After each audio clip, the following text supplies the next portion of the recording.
podium dans 5, 4, 3, 2, 5, 4, 3, 2, 1, top.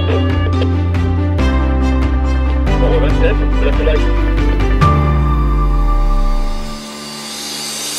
Un mélage sur la ligne de départ à 3L. Ad hoc pour bateau d'arrivée, emmêlage. 3 jours de compétition et 11 manches courues pour cette deuxième des 4 étapes du championnat de France de speed crossing qui se déroulait à Leucate. Vous l'avez vu, les départs sont de plus en plus groupés et ça va de plus en plus vite. Les meilleurs dépassent les 30 nœuds de moyenne et à ce petit jeu-là, le meilleur c'est Axel Mazella. Il remporte 10 manches sur 11 devant le Calédonien Titouan Galea et Philippe Axman.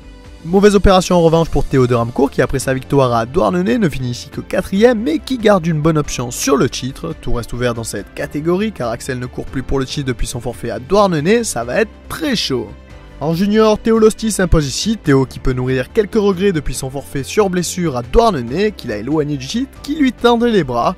La révélation depuis 2 étapes et le favori à présent, c'est le rider de Leucate Victor Bachiché. Victor qui finit à une belle 2ème place devant le breton Kieran Leborn. Chez les vétérans, l'indétrônable Benjamin Petit finit premier, mais il a été cette fois-ci inquiété par le big boss de la marque Zico, Nicolas Caillou, et le rider Alpine Foil Benoît Billet qui signe ici son premier podium en speed crossing. Chez les féminines en senior, on a pu observer la vitesse d'Alexia Fancelli qui s'impose devant Louise Delorme et Camille Salvinien. En vétéran, c'est Fleur Chalot qui reste indétrônable sur la première marche du podium.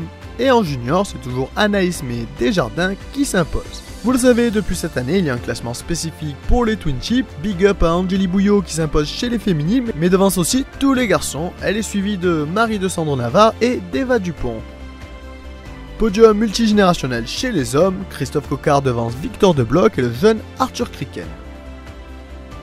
Le club organisateur KSL peut donc être fier de cette étape. Avec 359 licenciés, c'est actuellement également le plus grand club de France.